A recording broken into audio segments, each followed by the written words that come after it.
The morning he left, our daughter was singing in the bathtub. She was 4 years old, singing some cartoon song about rainbows.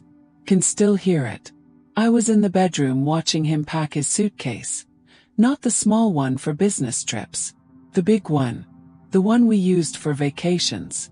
"You're really doing this?" I whispered. He didn't look at me. Just kept folding his shirts with that mechanical precision he always had. Like this was just another Tuesday. Like our daughter wasn't 20 feet away, splashing water and singing about colors. "I can't do this anymore," he said. Flat. Cold. Like he was canceling a subscription. "She's 4 years old. I know how old she is." "Then look at me." My voice cracked. "Look at me and tell me you're walking away from your daughter." He stopped. His hands hovered over a pair of jeans. For 1 second, one stupid, hopeful second, I thought he'd break. That he'd remember her first steps. Her first word. The way she calls him Daddy. Like it's the most magical word in the world. He zipped the suitcase. "I'll send money," he said. That's when I heard it. Her little feet padding down the hallway. "Mommy, where's Daddy going with the big suitcase?" She stood in the doorway, wet hair dripping onto her Princess Elsa pajamas, clutching her stuffed rabbit. Her eyes, his eyes, looked between us, confused but not scared. Not yet. He walked past her without a word. "Daddy!" Her voice got smaller. "Daddy, where are you going?" The front door opened, closed. His car started, pulled away. She looked up at me, rabbit dangling from one hand, water pooling at her feet. "Is Daddy coming back after work?" I knelt down, pulled her close, and I lied for the first time but not the last. "Daddy had to go away for a while, baby." "How long?" I couldn't answer. Because I didn't know yet that a while would turn into forever. That she'd stop asking after 3 months. That I'd have to explain empty chairs at father-daughter dances. That I'd become both parents because he chose to be neither. But that morning, holding my dripping 4-year-old in the hallway, I made a promise. She would never know she wasn't enough. She would never carry his choice as her failure. She would grow up knowing she was loved. Even if it meant she grew up never knowing him at all. I didn't always cry when I folded laundry. But 3 weeks after he left, I found one of his shirts in the dryer. Navy blue. Still smelled like his cologne. I stood there in the laundry room holding it, and something broke open inside me. Suddenly I wasn't in the laundry room anymore. I was 6 months pregnant, standing in our old apartment kitchen. The small one before we bought the house. Before we thought we were building something permanent. He came home late that night. Again. 3rd time that week. I'd made dinner, pot roast, his favorite, and it was cold on the stove. Our daughter was just a flutter of movement in my belly. No bigger than a mango. "You're home," I said, trying to keep my voice light. He dropped his briefcase by the door. Loosened his tie. Didn't look at me. "Work ran late. You could have called." My phone died. It was plugged in on the counter. Screen glowing. 3% battery. But enough to show no missed calls from me. Because I'd stopped calling. Because I'd learned that calling made it worse. "I saved you a plate," I said instead. "I ate already." He walked past me to the bedroom. I stood there with my hand on my belly, feeling our daughter kick, wondering if babies could sense when something was wrong. If she could feel the distance growing between her parents before she even had lungs to breathe. Followed him. "Is everything okay? With us? Why wouldn't it be? You've been distant. Since I told you about the baby." "I'm not distant. I'm tired." "You're something," I whispered. He finally looked at me. Really looked. And for a second I saw it, the fear. Not anger. Not resentment. Just pure, raw terror of what was coming. Of responsibility. Of permanence. "I'm doing my best," he said. And I believed him. That was the tragedy. I actually believed that his best included coming home late, forgetting dinner, checking his phone during ultrasounds, flinching every time I talked about baby names. The laundry room door slammed. Present day. Our daughter, no longer a flutter but a real living 4-year-old, stood there holding her stuffed rabbit. "Mommy, why are you crying?" I dropped his shirt back in the basket, wiped my eyes. "I'm not crying, baby. Just remembering something. Something sad. Something that taught me a lesson." She climbed onto my lap, all skinny arms and curious eyes. "What lesson?" I held her close, breathing in her strawberry shampoo, feeling her heartbeat against mine. "That people show you who they are. And you have to believe them the first time." He'd been leaving long before he walked out that door. I just didn't want to see it. The late nights, the emotional absence, the way he looked at his phone like it was a life raft and we were the sinking ship. I'd been so busy trying to save us that I didn't realize he'd already let go. There was a time when I believed in us. Really believed. Not the desperate, clinging kind of hope, the genuine bone-deep certainty that we were building something beautiful. It was 2 years before he left. Our daughter had just turned 2. We'd moved into our first real house. 3 bedrooms, a backyard with an oak tree, a kitchen big enough for a table where we could eat breakfast as a family. I remember standing in the empty living room the day we got the keys, sunlight pouring through the windows, and thinking, this is it. This is the life we dreamed about. Saturday mornings were my favorite. I'd wake up to the smell of coffee. He always made it too strong, but I never told him, and the sound of cartoons playing in the living room. Our daughter would be curled up next to him on the couch, her tiny hand buried in a bowl of cereal, both of them laughing at whatever animated chaos was happening on screen. I'd stand in the doorway and watch them. The way he'd make sound effects during the commercials just to hear her giggle. The way she'd pat his cheek with sticky fingers and he wouldn't even flinch. The way he'd look up and see me standing there, and smile like I was exactly what he wanted to see. "Coffee's ready," he'd say. And I'd join them, squeezing onto that old gray couch that was too small for 3 people but somehow held us perfectly. Her between us, our hands meeting over her head, fingers intertwining like we were making a promise. Like we were saying this is forever. Sunday afternoons we'd go to the park. The one with the red swings and the duck pond. He'd push her on the swings for what felt like hours, higher and higher until she'd squeal with delight, and I'd have to remind him she was only 2, not training for the Olympics. Then we'd feed the ducks with stale bread I'd saved all week, and she'd chase them with that wobbly toddler run, arms flailing, laughter echoing across the water. On the way home we'd stop for ice cream. Even in winter. Especially in winter. She'd get vanilla with rainbow sprinkles. He'd get chocolate.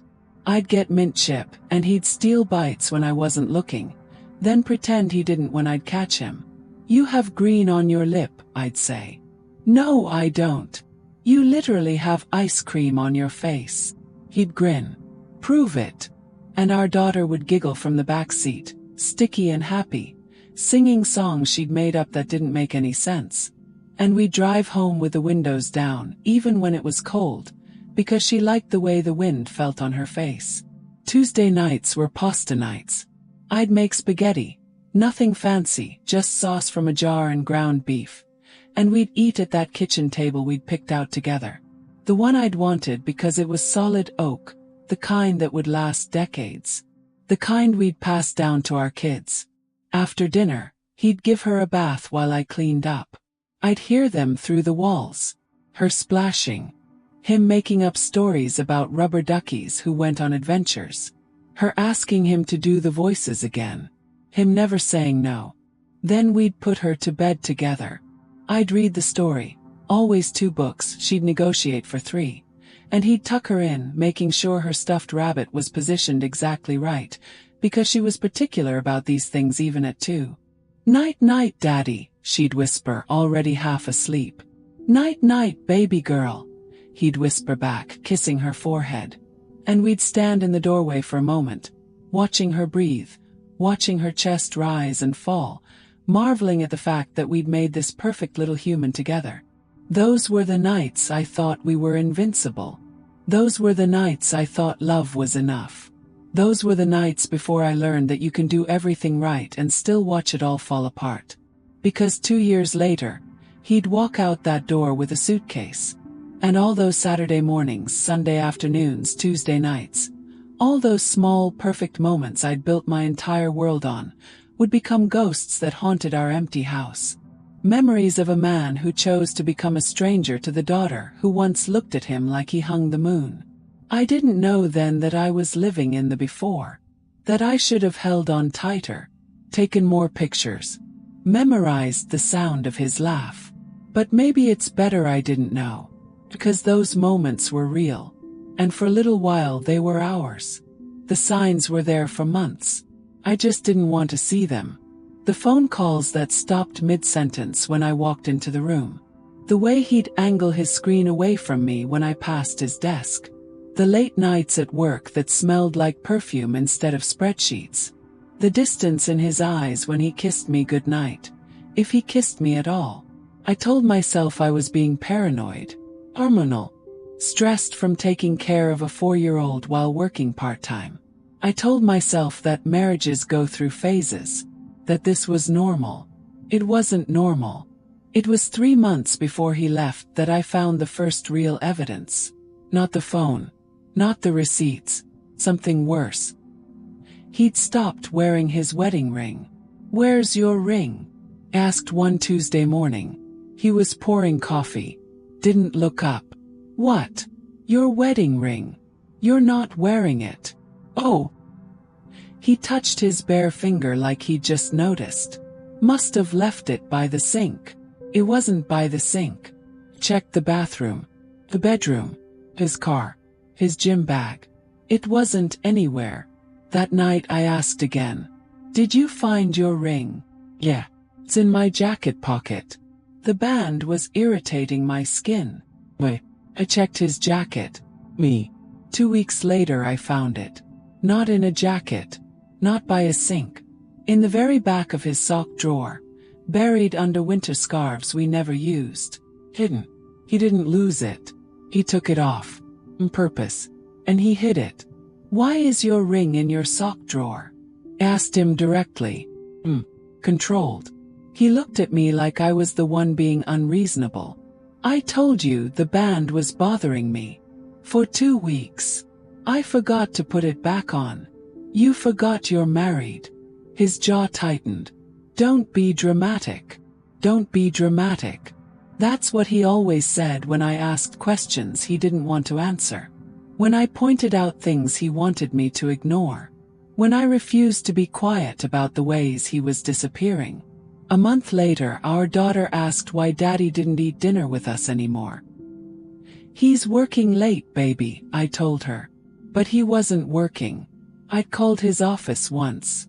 Left a message with his assistant. She sounded confused. He left at 5 today, same as always. That night, when he came home at 10, I didn't ask where he'd been. I already knew the answer would be a lie. So I asked something else. "Do you still love me?" He froze. One hand on his briefcase. One foot out the door metaphorically. Maybe literally. What kind of question is that? A yes or no question. Silence. Long, heavy. Devastating. "I'm tired," he finally said. That's not an answer. It's the only answer I have. He walked past me. Went to the bedroom. Closed the door. I stood in the hallway. Alone. The house silent except for the hum of the refrigerator and the sound of my world cracking in half. The next morning I checked his phone. No. I know it's wrong. I know privacy matters. But so does truth. And I was drowning in lies. Her name was Sarah. Coworker. 26 years old. No kids. No stretch marks. No history of sacrifice. The texts went back 6 months. 6 months of "Good morning, beautiful," and "Can't wait to see you tonight," and "She doesn't understand me like you do." Me. I was she now. Not my wife. Not the mother of my child. Just she. Pronoun. An obstacle. There were photos. Her in a red dress at a restaurant I'd been wanting to try for years. Him with his arm around her, smiling wider than I'd seen him smile in our entire marriage. Them at a hotel I recognized from a weekend. He said he was at a conference. But I sat on the bathroom floor with his phone in my hands and I didn't cry. I didn't scream. I didn't break things. I just sat there. Hello. Watching my marriage rot in real time through a string of text messages. 2 weeks later he packed his suitcase. The big one. And I let him. Because what was I supposed to do? Beg him to stay. Beg him to choose us. Beg him to love his own daughter. Well, I had already begged. Silently. With every dinner I made that he didn't eat. Every question I asked that he didn't answer. Every night I stayed awake listening to him breathe next to me. Feeling more alone than I'd ever felt in my life. I was done begging.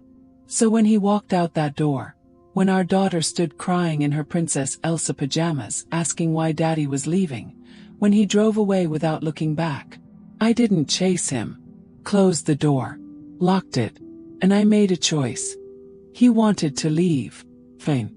But he didn't get to take my dignity with him. He didn't get to watch me fall apart.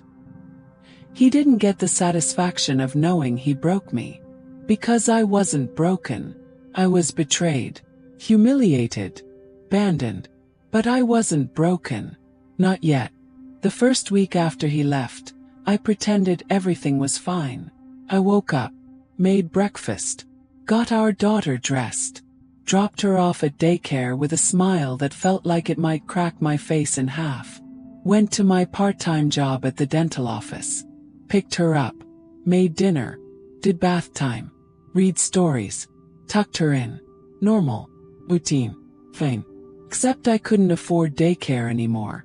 His first support check was supposed to arrive within 2 weeks. That's what his lawyer said. He'll send money. Don't worry. I worried. 'Cause 2 weeks came and went. No check. No call. No explanation. I called his number. Voicemail. Texted. Read receipts on no response. Called his work. I'm sorry, he's not available right now. He was available enough to leave. Just not available enough to support the child he abandoned. Week 3 I got the eviction notice. Not a formal one yet. Just a warning. Rent is late. Please remit payment within 5 days or we'll have to pursue further action. I had $847 in my checking account. Rent was $1,200. Utilities were another $200. Daycare was $800 a month, due in advance. Groceries, insurance. The math didn't work. No matter how many times I recalculated. No matter how many expenses I tried to cut. The math didn't work. I applied for assistance. Food stamps. Housing support. Childcare subsidies. Every form asked for the same information. Is the father providing support? No. Have you filed for child support? Yes. How long has it been since he left? 3 weeks. You'll need to wait for the court order to process. It can take 60 to 90 days. 60 to 90 days. I had 5 days to pay rent. Called my mother. Hated myself for it. But I called. Mom, I need help.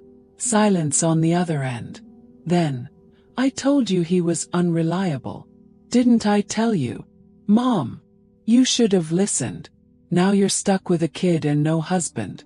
What did you expect? I expected empathy. I expected help. I expected my own mother to not kick me when I was already drowning. Can you loan me money for rent?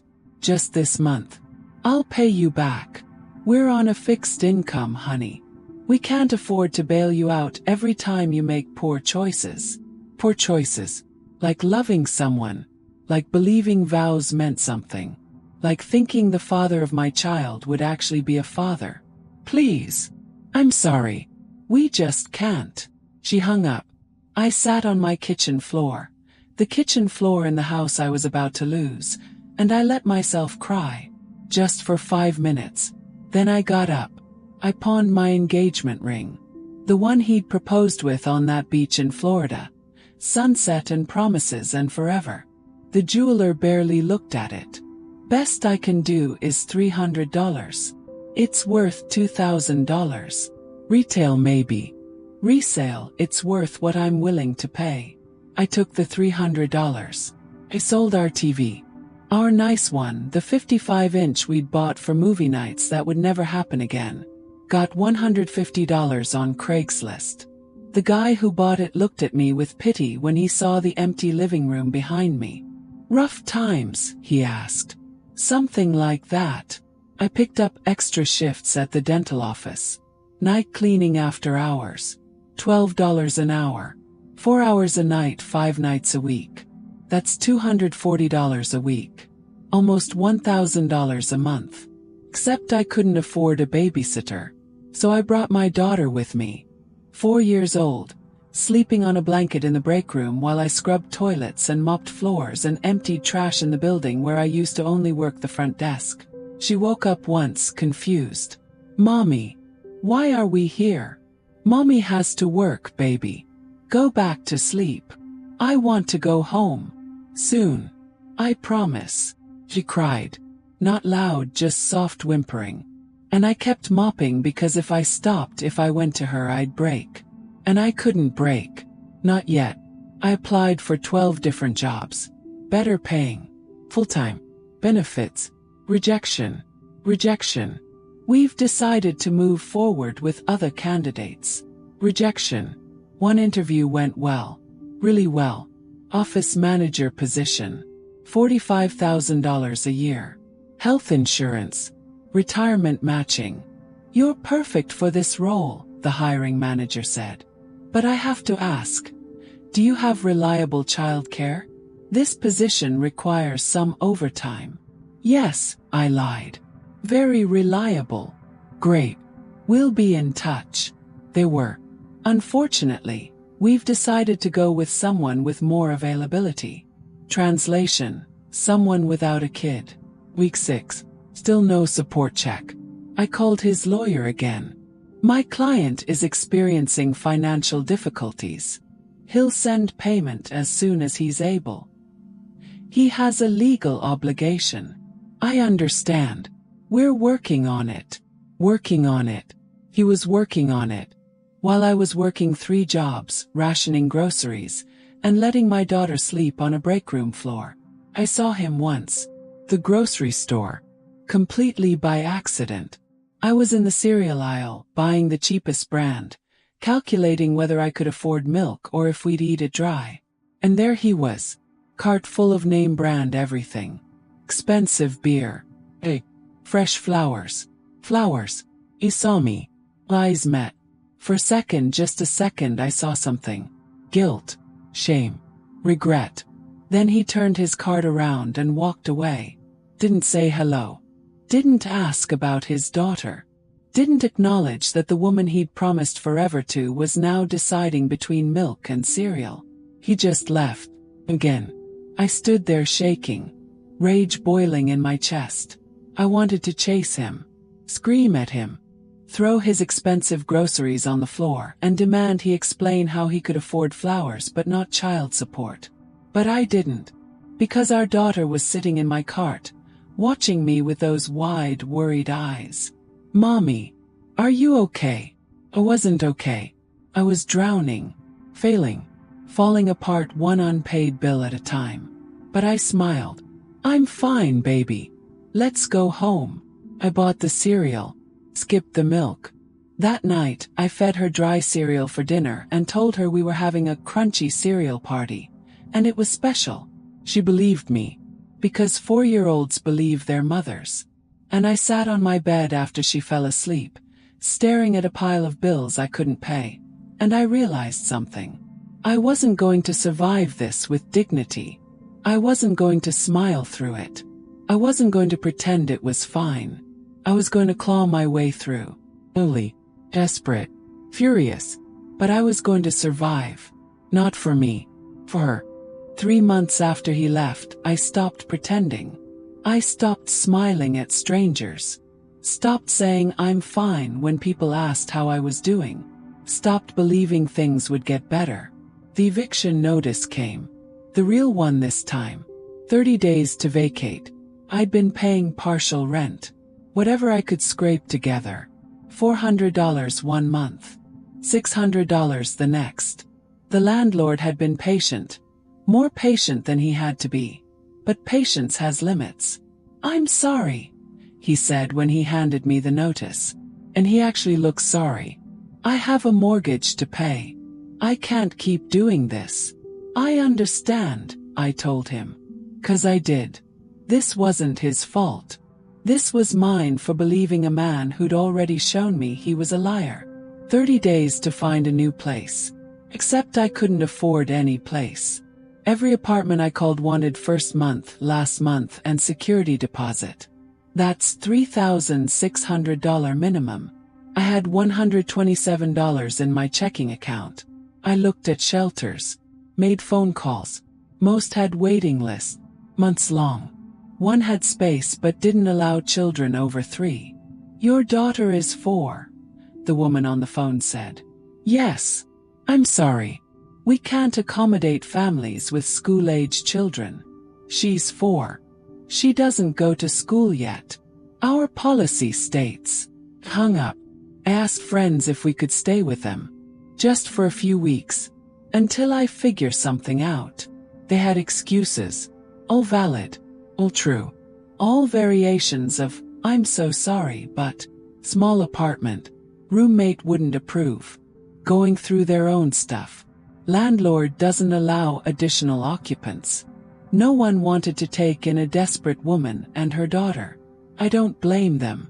Desperation is contagious. People avoid it like a disease. My daughter started asking questions I couldn't answer.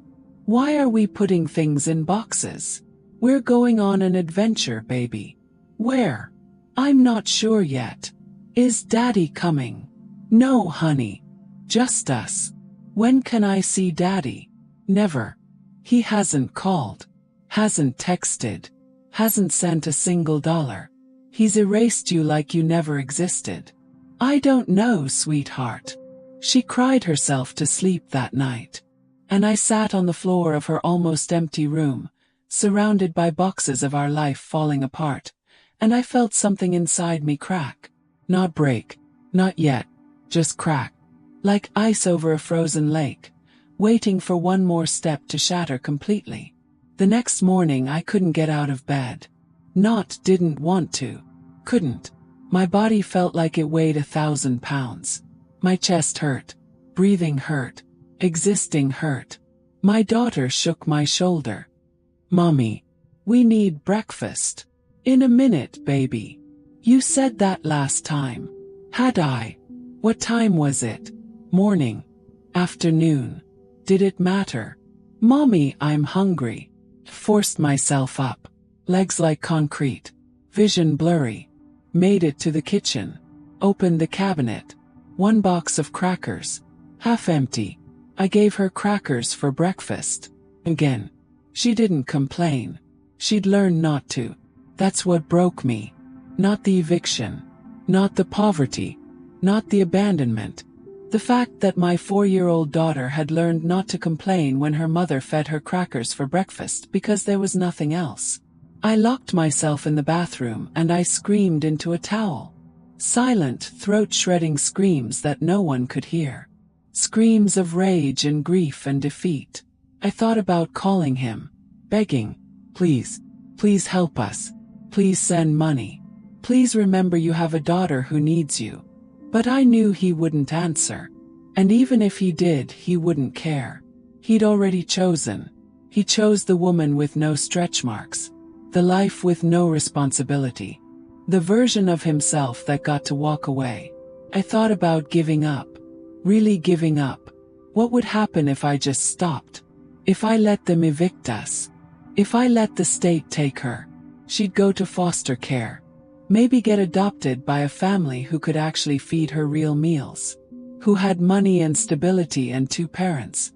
She'd be better off without me. That thought sat in my chest like poison. Seductive. Logical. Wrong but also somehow right. I opened the medicine cabinet. Looked at the bottles. Sleeping pills. Pain medication from when I had my wisdom teeth out. How many would it take to just stop feeling this? My hand reached for the bottle. And then I heard her singing. In the living room. That same cartoon song about rainbows. The one she was singing the morning he left. Innocent. Happy despite everything. I closed the medicine cabinet. Walked to the living room. She was playing with her rabbit, making it dance, singing to it like nothing was wrong. Like we weren't about to be homeless. Like her father hadn't abandoned her. Like her mother wasn't falling apart. She saw me and smiled. Mommy. Rabbit wants to sing with me. Can you sing too? And I realized something in that moment. Something that cut through the despair like a knife. She was happy. Despite everything. Despite the crackers and the boxes and the uncertainty. She was still capable of joy. Still singing. Still dancing. Still smiling at me like I was her whole world. 'Cause I was her whole world. Not him. Me. I was the one who woke up every day. Who fed her crackers when there was nothing else. Who held her when she cried for a father who didn't deserve her tears. Who kept going when every instinct told me to quit. I was her world. And she was mine. I sat down next to her. What should we sing? The rainbow song. So we sang. Horribly off-key. In our nearly empty apartment. Surrounded by boxes of a life I was losing. And it wasn't okay. Nothing was okay. But something inside me still pulsed. Not hope. Not yet. Hope was too big a word for what I felt. But something. A stubborn, angry, desperate something that refused to die. A whisper that said, not yet. Not today. Keep going. So I kept going. The decision didn't come with fanfare. No dramatic music. No lightning bolt revelation. It came on a Tuesday afternoon in the public library, while my daughter colored at a table and I pretended to look for books. I wasn't looking for books. I was there because it was free. 'Cause it was warm. Because we had nowhere else to go. We'd been evicted 4 days earlier. Everything we owned was in a storage unit I'd paid for with my last paycheck. $89 for 1 month. After that I didn't know. We'd been sleeping in my car. A 2009 Honda Civic with a broken air conditioner and a check engine light that had been on for 3 years. She thought it was camping. I let her think that. Mommy, look. She held up her drawing. A house with a purple door. 2 stick figures holding hands. Sun with a smile. It's beautiful, baby. That's our new house. The one we're gonna find. Our new house. She still believed we'd find one. She still had hope in a way I'd forgotten was possible. I walked to the computer section. Sat down at a terminal covered in sticky fingerprints. Stared at the login screen. Could have looked at job listings. Apartment rentals. Resources for homeless single mothers. That's what I should have done. That's what a responsible person would do. Instead, I opened a blank document. And I started writing. Not a resume. Not an application. Not a plea for help. Story. I wrote about the morning he left. About finding his hidden wedding ring. About feeding my daughter crackers for breakfast. About seeing him in the grocery store with flowers he bought for someone else.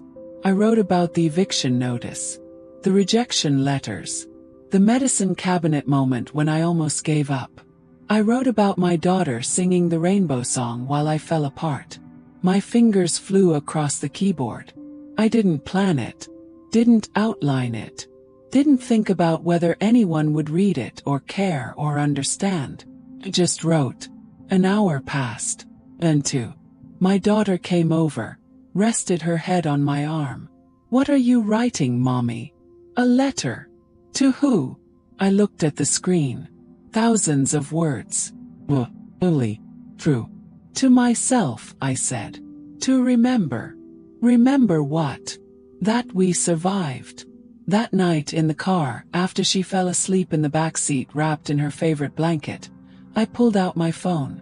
I'd been keeping it off to save battery, only turning it on for emergencies. This felt like an emergency. I created an email account, something anonymous, something that couldn't be traced back to the woman sleeping in a Civic behind a 24-hour Walmart. Copied the document, titled it, "He left when she was 4. This is what happened next." And I sent it to every parenting blog, women's magazine, and online publication I could find. 27 emails. All identical. All desperate. This is my story. Maybe it's someone else's story too. Maybe someone needs to know they're not alone. You can publish it anonymously. I don't need credit. I just need it to exist somewhere other than inside my head. I hit send. Then I turned off my phone. Put it in the glove compartment. And I made a promise to myself. Not to hope, because hope felt too fragile, but to persist. I would get us through this. Not gracefully. Not easily. Not with dignity intact. But I would get us through. The next morning, I woke up to someone knocking on my car window. Police officer. My heart stopped. "Ma'am, you can't sleep here." "I'm sorry. We were just..." He looked at my daughter, still asleep in the back seat. Then back at me. I saw it in his face. Recognition. Not of me but of the situation. "There's a family shelter on Oak Street," he said quietly. "They have openings. Tell them Officer Martinez sent you." "Thank you," I whispered. He nodded. Walked away. Didn't write a ticket. Didn't make us leave immediately. Just gave us information and moved on. That small act of kindness, that tiny moment of being seen as human instead of a problem, cracked something open inside me. We went to the shelter. It wasn't nice. Bunk beds crammed in rooms with 5 other families. Shared bathrooms. Strict rules. Curfews. Lights out at 9. But it was warm. It was safe. And there was food. My daughter ate 3 meals that day. Real meals. Not crackers. Not dry cereal. Actual food with vegetables and protein and enough calories to sustain a growing child. She smiled more in that one day than she had in weeks. A week later I checked my email at the library. I had 3 responses. 2 were form rejections. "Thank you for your submission, but this doesn't fit our current editorial needs." The 3rd was different. "Your story broke my heart. We want to publish it. Can we schedule a call?" I stared at that email for 10 minutes. Read it over and over, convinced I was misreading it or that it was spam or some cruel joke. But it wasn't. They wanted my story. Someone wanted to hear what I'd been through. Someone thought it mattered. I called from a borrowed phone. Talked to an editor named Sarah. Ironic, that name, who told me they'd pay $500 for the rights to publish it. $500. It wasn't much. It wouldn't solve everything. It wouldn't get us an apartment or pay off my debts or fix my broken car. But it was something. It was a crack in the wall. Sliver of light. It was proof that my pain had value. That my experience could help someone else. That the worst moments of my life could become something other than just trauma to survive. They published it 2 weeks later. Anonymous like I requested. And it went viral. Not millions of views viral. But enough. Enough that other publications reached out. Enough that people started sharing it with comments like, "This is exactly what I went through. And thank you for putting words to my experience."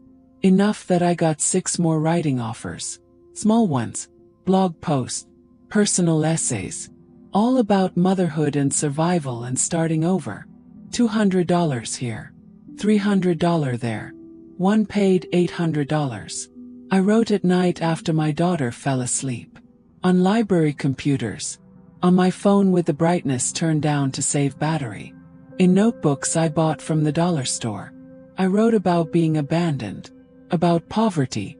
About sleeping in cars and choosing between food and gas. About the specific shame of being a mother who can't provide. And people read it. People paid me for it. 3 months after I sent that first email, I had $3,400 saved. Enough for first month, last month, and deposit on a small apartment. It wasn't the house with the oak tree. It wasn't the life I'd planned. It was a 1-bedroom apartment in a neighborhood where sirens were a lullaby and the heat barely worked. But it was ours. No one could evict us as long as I paid rent. No one could knock on my car window and tell us to move. The day we moved in, my daughter ran through the empty rooms, her laughter echoing off bare walls. "We have a home again, Mommy." "Yes, baby. We do." That night, after she fell asleep in our new bedroom, she got the bedroom, I took the couch. I sat at the kitchen table. One folding chair. No table yet. Just me, a laptop I'd bought secondhand, and a blank document. And I kept writing.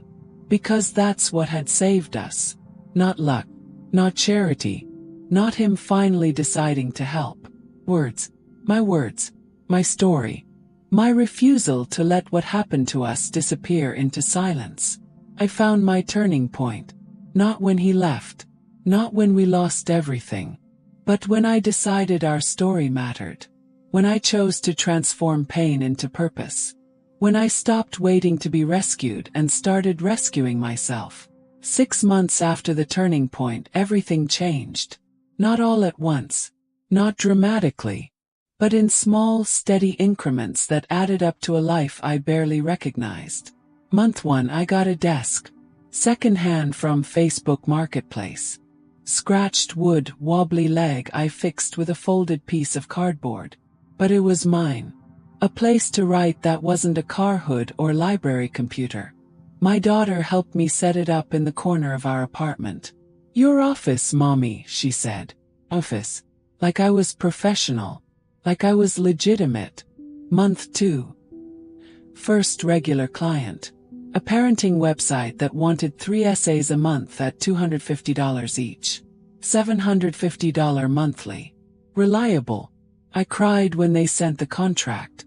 Actual tears over a $750 contract that probably took them 5 minutes to draft. Month 3. I enrolled her in a preschool program. Not the fancy one with the organic snacks and Spanish lessons.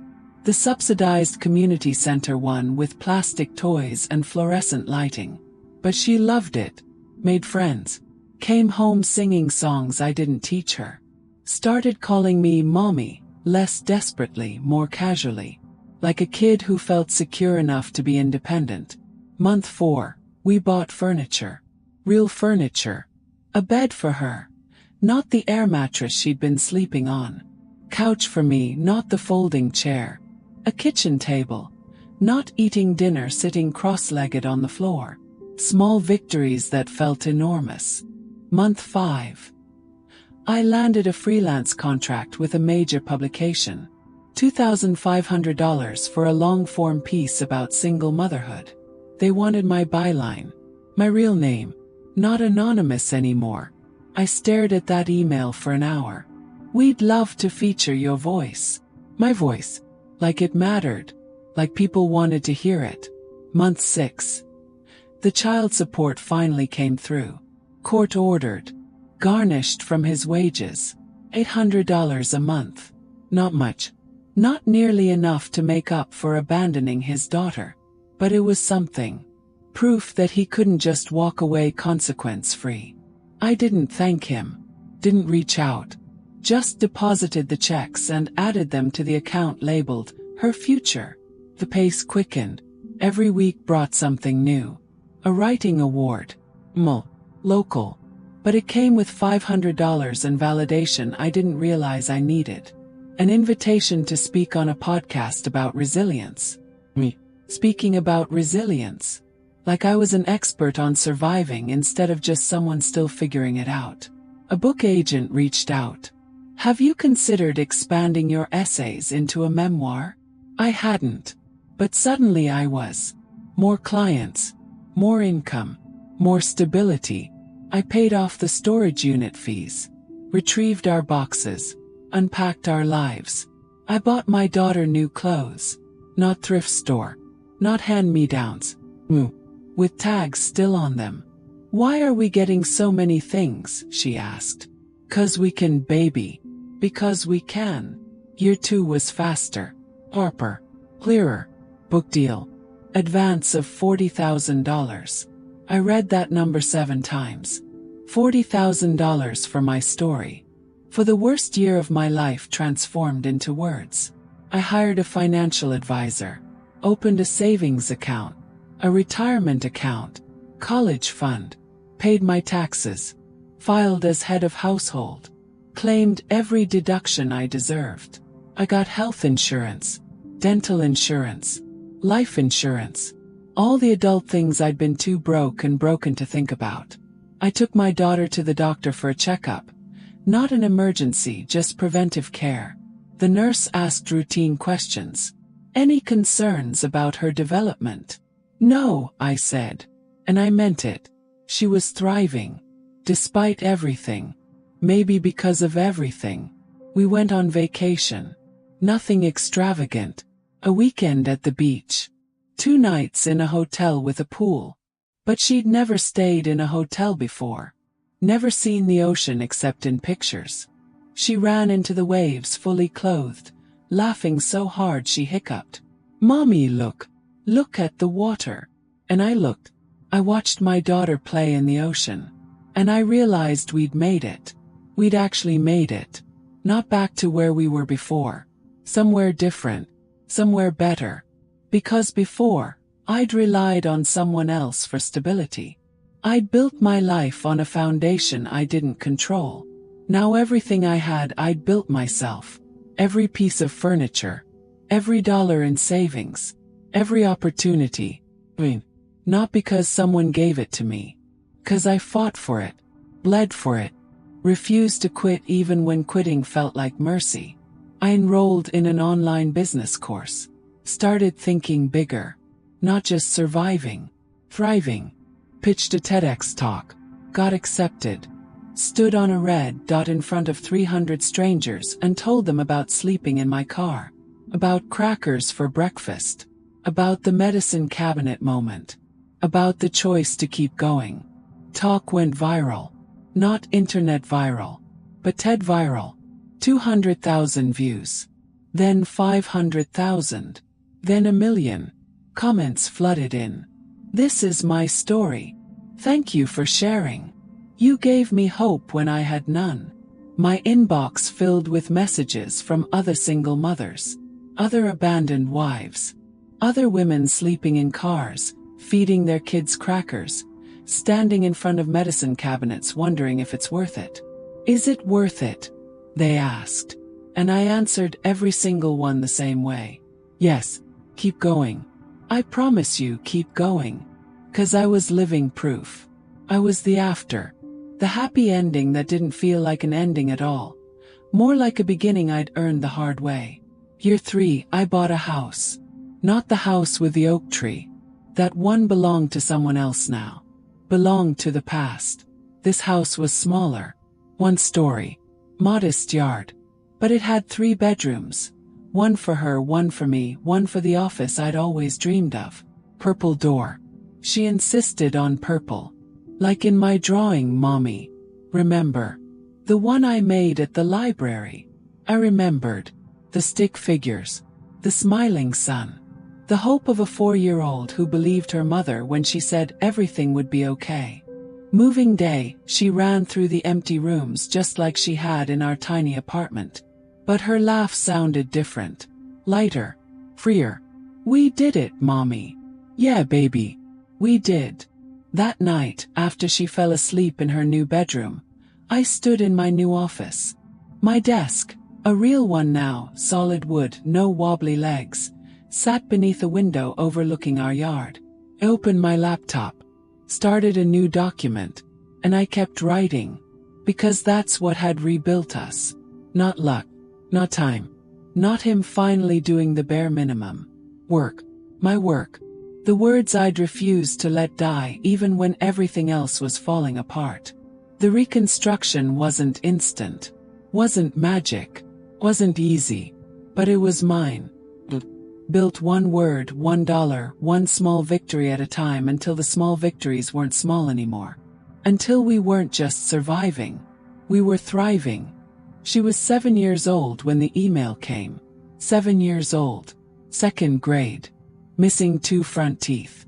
Still slept with her stuffed rabbit. Still asked me to check under the bed for monsters. Still young enough to believe in magic but old enough to understand absence. 3 years since he'd walked out. 3 years of silence. No calls. No birthday cards. No Christmas presents. Just monthly child support deposits. Automatic, impersonal, the bare legal minimum. I'd built a life around his absence. Explained it in age-appropriate ways that evolved as she got older. At 4. Daddy had to go away. At 5. Sometimes grown-ups can't be together. At 6. Your daddy loves you, but he lives far away. At 7. Some people don't know how to be parents, baby. It's not your fault. She'd stopped asking about him around 6. Stopped drawing pictures with 3 stick figures. Stopped setting an extra place at dinner, in case daddy comes home. She'd accepted what I'd tried so hard to shield her from. Her father didn't want to be her father. The email came on a Tuesday. Subject line: "Can we talk?" My hand shook as I opened it. I know I have no right to reach out. I know what I did was unforgivable. But I've been thinking about her. About you. About everything I walked away from. I'm in therapy now. Working through my issues. I'd like to see her. If you'll let me. Understand if you say no. But I had to ask. I read it 17 times. Looking for an apology I didn't find. Looking for accountability that wasn't there. Looking for any acknowledgement of the 3 years of hell he'd put us through. Working through my issues. Like abandoning your daughter was an issue. A problem to solve in therapy instead of a choice he made every single day he stayed gone. I didn't respond. Deleted it. Blocked his email. 2 days later he showed up at our house. I was making dinner.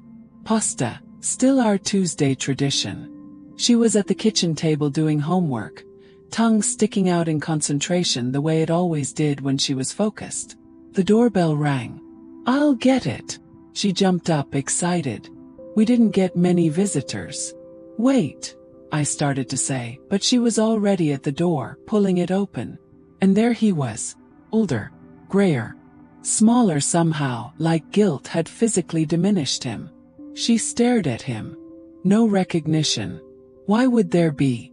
She was 4 when he left. Heaven now. Her entire memory of him was whatever stories I'd told and the absence I couldn't fill. "Can I help you?" she asked politely. Stranger danger training kicking in. He looked at her like she'd stabbed him. I appeared behind her. Physically positioned myself between them. "Go to your room, baby." "But Mom." "Now." She knew that tone. Didn't argue. Grabbed her rabbit, went upstairs. But I saw her shadow on the landing. Listening. "You need to leave," I said. "Please. Just 5 minutes." "You lost the right to 5 minutes when you walked out 3 years ago." "I know. No. I'm sorry." Sorry. 1 word. Like that fixed anything.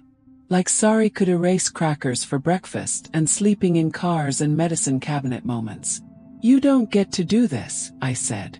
My voice shook. Rage. Pure, distilled rage I'd buried under survival. "You don't get to disappear and then show up because you're ready. Because your therapy told you to make amends.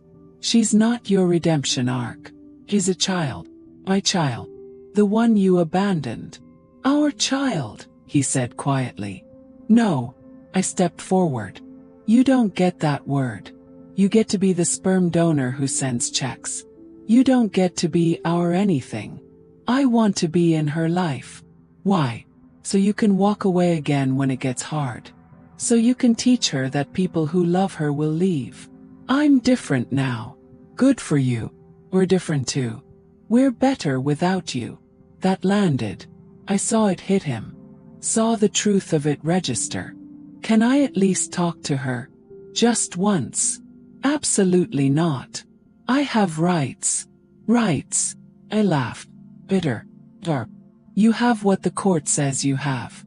And last time I checked, abandonment for 3 years doesn't strengthen your custody case. I paid child support. You paid the bare minimum to avoid jail. Congratulations. Father of the Year. We stood there, staring. 3 years of history between us like a chasm neither could cross. Please, he said. And he actually cried. Real tears. I made a mistake. The biggest mistake of my life. I was scared. Overwhelmed. Selfish. I know that now. I know I failed her. Failed you. But I want to try. I want to be better. Part of me, a tiny, treacherous part, felt something. Not forgiveness. Not trust. But recognition of his pain as real. Even if it was pain he'd caused himself. You should have wanted to try 3 years ago, I said. When she was crying for you every night. When she asked why Daddy didn't love her anymore. When I had to explain that sometimes parents leave and it's not the child's fault. I know. You don't know. You weren't there. You don't get to know. He nodded. Wiped his eyes. Started to turn away. And then I heard her voice from the stairs. Are you my daddy? We both froze. She stood on the bottom step. Rabbit clutched to her chest. Eyes wide and confused and hopeful in a way that broke my heart. Baby, go back. Are you?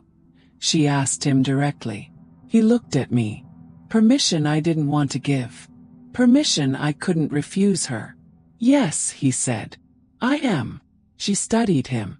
7-year-old scrutiny. Why did you leave? He didn't have an answer. Not one that would make sense to a child.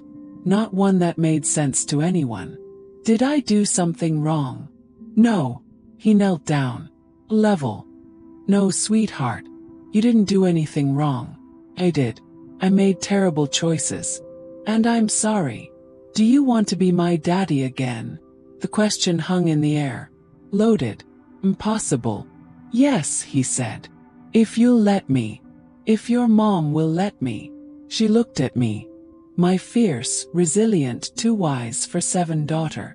Mom. What was I supposed to say? That he didn't deserve it. That he'd have to earn every second of her time. That I didn't trust him not to hurt her again. All true. But also, she was asking. She wanted to know him. Despite everything. Despite his absence. Despite the pain. She wanted her father. We'll talk about it, I said carefully. When? Soon. Tonight. Baby. And then my phone rang. Unknown number. I almost ignored it. Should have ignored it. But something made me answer. Hello. Is this the mother of?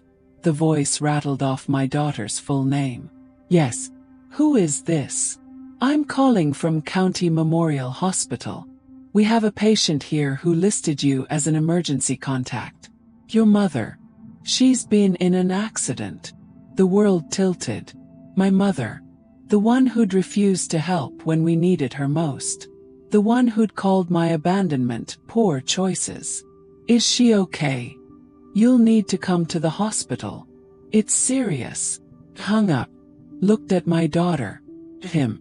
At the impossible situation suddenly made more impossible. I have to go, I said. Family emergency. I can stay with her, he offered. Absolutely not. Mom, I can go with you, my daughter said. To the hospital. To see the grandmother who'd turned her back on us. To witness more family dysfunction. No, baby.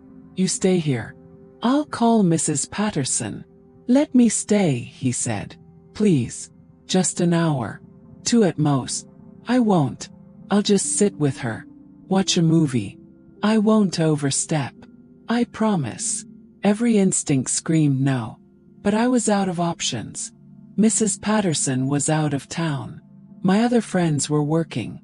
And I needed to get to that hospital. I looked at my daughter. Do you feel safe with him? She studied him again. Then nodded. I think so. I promise, he said to me. I promise I won't hurt her. I wanted to believe him. Needed to believe him. Didn't believe him. But I was out of time. Fine. But if anything happens, I will destroy you. Legally. Financially. Emotionally. Do you understand? Yes. I grabbed my keys. My phone. Kissed my daughter's forehead. I'll be back soon. You call me if you need anything. I will. I looked at him one more time. Don't make me regret this. And then I left. My daughter in the house with the man who'd abandoned her. My mother dying in a hospital. My carefully rebuilt life cracking at the seams. I drove to the hospital with my hands shaking, my mind racing, my heart pounding. And I thought, this is how it falls apart. Not with a bang, but with a phone call. Ois. A moment when everything you've protected comes undone. My mother survived. Broken hip, concussion, but alive. Stable. She'll need care, the doctor said. Physical therapy. Someone to help with daily activities for at least 3 months. I sat in the hospital waiting room at 2 a.m., exhausted, and thought, poetic justice is a cruel thing. The woman who'd refused to help me when I was homeless now needed my help. The mother who'd called my abandonment poor choices now had no choice but to depend on me. Could have said no. Should have maybe. Let her hire a nurse. Let her figure it out the way she'd told me to figure it out. But I didn't. Because I'd learned something she hadn't. That being the bigger person isn't weakness. It's strength. I drove home at 3 in the morning. Exhausted. Worried. And then I remembered. My daughter was home with him. Called. No answer. My heart stopped. Called again. Again. Again. Finally, on the 5th try, he picked up. Hello. Groggy. Confused. Where's my daughter? She's asleep. We're both asleep. It's 3 in the morning. Put her on the phone. Rustling. Movement. Then her voice, small and sleepy. Mommy. Are you okay, baby? Yeah. We watched Moana. Then I fell asleep. Are you coming home? Soon. Very soon. Okay. Love you. Love you too. She hung up. And I sat in my car, shaking with relief and rage and something else I couldn't name. He'd stayed. He'd kept her safe. He'd done the bare minimum a parent should do, and somehow it felt monumental because he'd proven for 3 years he couldn't even manage that. When I got home, he was on the couch. Waiting. She's upstairs, he said. Asleep. I checked on her every 30 minutes. You were supposed to stay awake. I did. Until about an hour ago. Then I dozed for maybe 20 minutes. I'm sorry. I wanted to be angry. Wanted to use this as ammunition. Proof he couldn't be trusted. But the house was clean. Her homework was done and stacked neatly on the table. There was a glass of water and her favorite stuffed rabbit on her nightstand. Evidence of care. Small things. Things I did every day but he'd never done. We had a good time, he said quietly. She told me about school. Her friends. Her favorite subjects. She's so smart. So funny. So remarkable. I know. Of course you know. You raised her. Alone, I added. Because he needed to hear it. Needed to sit with that truth. I know. And I can't change that. I can't undo the damage. But he pulled something from his pocket. An envelope. Handed it to me. Inside check. $15,000. What is this? Back child support. Everything I should have paid. Everything I owed. The court already garnished. This is extra. For the years when I sent nothing. When you were sleeping in your car and I was buying flowers for someone who didn't matter. I stared at the check. $15,000. 3 years of struggle quantified in 5 figures. Money doesn't fix this, I said. I know. But it's what I can give. It's not enough. It'll never be enough. But it's something. I should have torn it up. thrown it in his face. Told him he couldn't buy his way back into her life. But I thought about her college fund. About the braces she'd need in a few years. About the security that money represented. I folded the check. Put it in my pocket. This doesn't mean you're forgiven. I don't expect forgiveness. I expect exactly what I deserve, which is nothing. Then why are you here? Because she asked if I was her daddy. And for the first time in 3 years I told the truth. And maybe that's where I start. With truth. With showing up. With doing better even when better still isn't good enough. We sat in silence. The house quiet except for the hum of the refrigerator and the sound of our daughter breathing upstairs. She wants to know you, I finally said. Not because you deserve it. But because she deserves a chance to decide for herself. What does that mean? It means supervised visits. Once a week. 1 hour. You show up on time every time or you lose it permanently. You don't make promises you can't keep. You don't tell her things that aren't true.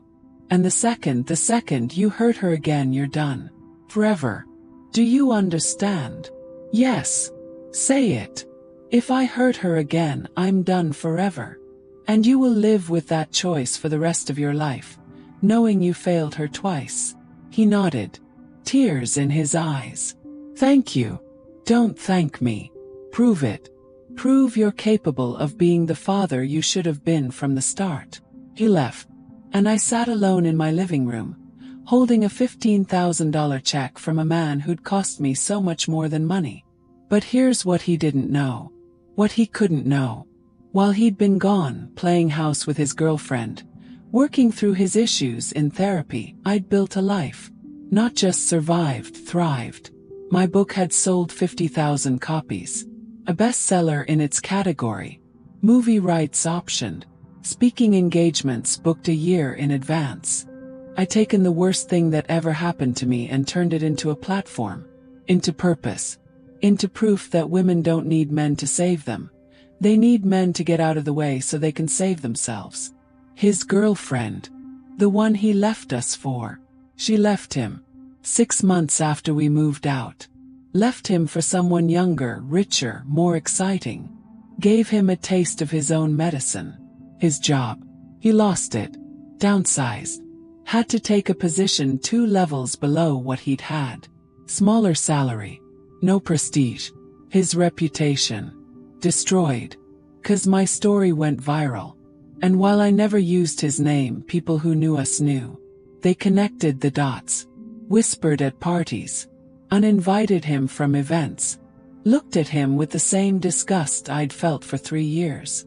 He lost everything he'd chosen over us. And we flourished without him. That's not revenge. I didn't orchestrate his downfall. Didn't sabotage his career or his relationship. That's justice. Natural. Inevitable. The universe balancing the scales in the way it does when people make selfish choices and expect no consequences. He abandoned his family for temporary pleasure and got temporary pleasure in return. I fought for my family and got permanent transformation. 3 weeks later, he showed up for his first supervised visit. Time. With a children's book he'd bought. Age-appropriate, thoughtful. I watched from the doorway as my daughter showed him her room, her drawings, her rabbit. Watched her laugh at something he said. Watched him look at her like she was the most precious thing in the world. And I felt nothing. Not anger. Not satisfaction. Not hope. Just a calm, settled certainty. He'd lost his chance at her childhood. He'd missed her first day of school, her first lost tooth, her learning to read. He'd missed the hard parts and the beautiful parts and the mundane parts that make up a life. He'd walk back in as a stranger trying to earn what should have been his birthright. And I'd walk forward as the woman who'd proven she didn't need him. Not his money. Not his validation. Not his presence. I'd needed him to leave so I could become who I was always meant to be. That's the justice that satisfied me. Not his suffering. His irrelevance. He wanted back in. Fine. But he'd have to earn every second, every smile, every "I love you, Daddy," while I'd already earned "I love you, Mommy" 1,000 times over. A year passed.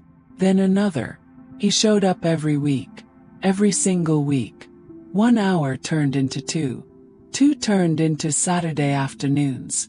Saturday afternoons turned into him attending school events, parent-teacher conferences, birthday parties.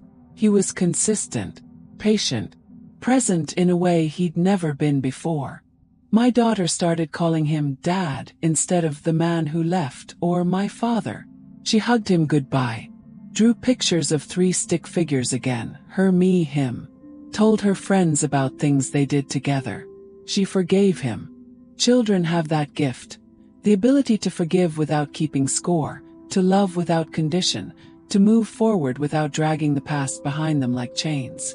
I watched it happen, watched their relationship rebuild, watched him become, slowly, carefully, the father he should have been from the start. And I was happy for her, genuinely happy, because she deserved a father. Every child does. But me.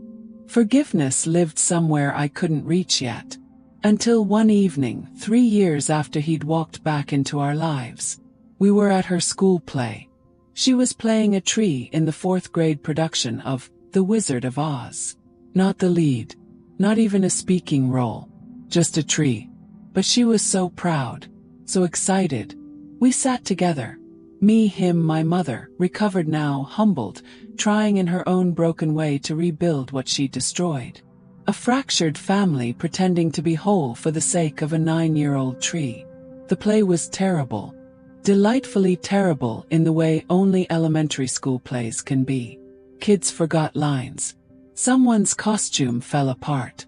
The Tin Man cried. The audience loved every second. And when my daughter stood on that stage in her brown costume with paper leaves taped to her arms, smiling so wide her face might split, I saw him crying. Not sad crying. Grateful crying. The kind of tears that come when you realize what you almost lost permanently. "Thank you," he whispered to me, "for letting me be here. For giving me another chance. For not destroying me when you could have." I looked at him. Really looked. Saw the gray hair, the tired eyes, the weight of regret he carried in his shoulders. And I realized something. Hating him was exhausting. Holding on to anger, resentment, bitterness. It was like drinking poison and expecting him to die.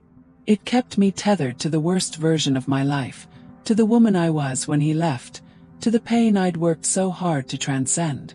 "I didn't give you another chance for you," I said quietly. "I gave it for her. 'Cause she asked. Because she deserved the choice." "I know. But I'm still grateful." The play ended. We stood and applauded. My daughter found us in the crowd, waving frantically, beaming with pride. Later that night, after he'd gone home and she was asleep and the house was quiet, I sat at my desk, opened my journal, and I wrote something I never thought I'd write. "Forgive you. Not because he deserved it. Not because he'd earned it. Not because the math of his penance equaled the math of his sin. But because I deserved peace. I deserved to close that chapter. I deserved to stop defining myself by what he'd done to me and start defining myself by what I'd done despite him. Forgiveness isn't about the person who hurt you. It's about freeing yourself from the prison of their actions. I forgave him so I could stop being the woman he abandoned and fully become the woman who rebuilt herself. The next Saturday during his visit, I asked to speak with him privately. We sat in the backyard while our daughter played inside. "I forgive you," I said. He looked startled. "What?" "For leaving. For the years of silence. For missing her childhood. I forgive you." I don't know what to say." "You don't have to say anything. This isn't for you. This is for me. I'm choosing to let go of the anger because carrying it doesn't serve me anymore. Does this mean?" "It doesn't mean we're friends. It doesn't mean I've forgotten. Doesn't mean what you did was okay. It means I'm choosing peace over punishment. Growth over grudges. My future over your past. He nodded, wiped his eyes. I don't deserve your forgiveness. Forgiveness isn't about deserving. It's about releasing. And I'm tired of being held hostage by what you did 3 years ago, 5 years ago, 7 years ago. We sat in silence, the sun setting, our daughter's laughter drifting through the window. The life we'd built separately somehow existing together in this strange, fragile piece. Can I tell you what I learned? Yes. Please. Abandonment isn't fatal. Feels like it is. When you're in it, when you're drowning, when you're feeding your kid crackers for breakfast and sleeping in your car, it feels like dying. But it's not. It's transformation disguised as destruction. I turned to look at him. You leaving was the worst thing that ever happened to me. And also the best. Because it forced me to discover who I was without you. It forced me to become stronger, braver, more resourceful than I ever would have been comfortable. I'm not saying I'm grateful you left. But I'm grateful for who I became because you did. That's not a justification for what I did, he said quietly. No, it's not. Your choice was still wrong. Still cruel, still unforgivable by any reasonable standard. But my response, my survival, my transformation, my triumph, that's mine. You don't get credit for that. You were the catalyst, not the cause. I stood up, looked down at him. She's happy. I'm happy. We built a good life. Not the one I planned, but a good one. And you get to be part of it now because she invited you, not because you earned it. That's the lesson I learned. We don't control what happens to us. We control what we do with what happens to us.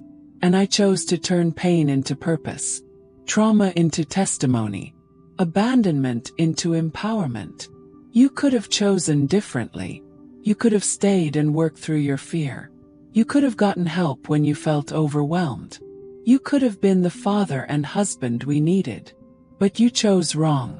And that's something you'll live with forever. Not as punishment from me, but as natural consequence. You missed years you can't get back. Memories you weren't part of. A relationship with your daughter that had to be rebuilt from rubble. I hope, I said softly, that you've learned your lesson too. That running doesn't solve problems. That fear is temporary but regret is permanent. That the people who love you deserve your courage, not your cowardice. He stood, extended his hand. Thank you. For everything. For being stronger than I ever was. For protecting her when I didn't. For teaching me what real love looks like. I shook his hand. Don't waste this second chance. Some people don't get them. He left. And I stood in my backyard. My house, my yard, my life that I'd built. And I felt lighter than I had in years. Forgiveness hadn't made him innocent. But it had made me free. That's the truth no one tells you. Forgiveness is selfish. In the best possible way. It's choosing yourself over your hurt. Your future over their failure. Your peace over their punishment. It's saying, you don't get to live rent-free in my head anymore. You don't get to color my joy with your shadow. You don't get to be the villain in my story because I'm the hero now. And heroes don't waste time on revenge. They write new chapters. They build new lives. They transform battlegrounds into gardens and plant hope where hate used to grow. That night I tucked my daughter in. She was half asleep, clutching her rabbit. Mommy, she mumbled. Yeah, baby. I'm glad Dad came back. Me too, sweetheart. But I'm more glad you never left. My heart cracked open. Not with pain. With love so fierce it hurt. I'll never leave, baby. Never. I know, she whispered, already drifting off. That's how I know what love looks like. I kissed her forehead. Turned off her light. Closed her door gently. And I thought this is why we forgive. Not to absolve others of their sins, but to free ourselves to fully embrace the love that remained when the hurt left. Forgiveness is the final act of self-love. The moment you choose yourself. The moment you stop letting the past dictate your future. The moment you become the author of your own story instead of a character in someone else's tragedy. Took me 3 years to learn that lesson. 3 years of anger and bitterness and righteous rage. And then one evening, watching my daughter play a tree in a school play, I finally understood. Holding on to pain doesn't hurt the person who caused it. It only hurts the person carrying it. So I set it down. Not for him. For me. For her. For the life we deserved to live without the weight of his absence crushing us. Chose forgiveness. And in choosing it I chose freedom. That's the lesson. That's what survival taught me. That's what I'd tell anyone walking through the fire I walked through. You will survive. And one day, if you're brave enough, you'll do more than survive. You'll forgive. You'll release. You'll transform. And you'll realize the person who hurt you doesn't define you. Your response does. 10 years after the door slammed. My daughter is 14 now. Freshman year of high school. She's taller than me, wears the same shoe size, raids my closet when she thinks I'm not paying attention. She's brilliant, funny, kind in ways that break my heart because I know where that kindness came from. It came from surviving a world that could have made her bitter. This morning she came downstairs for breakfast. Poured herself cereal, the name brand kind with real milk, eaten at our kitchen table in our house with the purple door. "Mom," she said between bites, "I have to write an essay for English class. About someone who inspires me." "Yeah. Who are you writing about?" She looked at me like the answer was obvious. "You." "Me." "Yeah." Mrs. Patterson said to write about someone who showed resilience in the face of adversity. And I was thinking about that night you told me about. When Dad left. When I was 4. My throat tightened. You remember that? Not really. Not the actual moment. But I remember the story. You sitting on the floor with me. Singing the rainbow song even though you were falling apart. Choosing to keep going when it would have been easier to quit. She paused, swirled her spoon through the milk. That's what resilience looks like, right? Not superhero stuff. Just getting up every day even when you don't want to.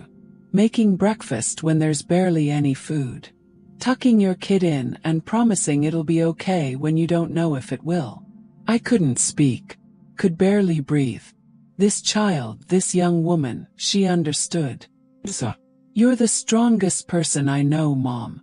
And I want everyone in my class to know it too. She finished her cereal, put her bowl in the sink, kissed my cheek and headed out to catch the bus. Typical Tuesday. Nothing special. Except it was everything. Because that's what we'd built. A life where strength wasn't dramatic. Where survival wasn't a story we told. It was the foundation we lived on. Where a 14-year-old could see her mother clearly, without rose-colored glasses, and choose gratitude over resentment. I sat at that kitchen table, the one I'd bought 5 years ago, solid oak, the kind that lasts decades, and I thought about the woman I was 10 years ago, standing in a hallway, watching her husband walk out, holding a crying 4-year-old, believing her life was over. She was wrong. Her life wasn't over. That life was over. The life where someone else held her stability. The life where love meant dependence. The life where she measured her worth by someone else's decision to stay. That life ended when the door slammed. And a new life, harder, scarier, more beautiful than she could have imagined, began. He still comes around. Every other weekend. Takes our daughter to dinner, movies, homework help when she asks. He's not a perfect father. Probably never will be. But he's a present father. And that's more than he was. I don't hate him anymore. Don't love him either. He's just a person who played a role in my story. Not the antagonist, not the protagonist. Just a character who taught me what I didn't want to be. Someone who runs when things get hard. Someone who chooses temporary comfort over permanent commitment. Someone who values themselves over the people who need them. I am the opposite of him. Not because I'm morally superior. Not because I'm naturally stronger. But because I made different choices. When faced with the same fear, the same overwhelm, the same desire to quit, I chose differently. Every day. For 10 years. Chose differently. Last month, my book hit its 5th printing. 200,000 copies sold. Movie in development. Speaking tour booked through next year. Income one never dreamed possible when I was pawning my engagement ring for $300. But that's not the success that matters. The success that matters is my daughter's essay. Her ability to see hardship and extract wisdom. Her capacity to love both her parents despite their failures. Her resilience, inherited not through genetics but through example. That's the legacy I'm building. Not book sales. Not speaking engagements.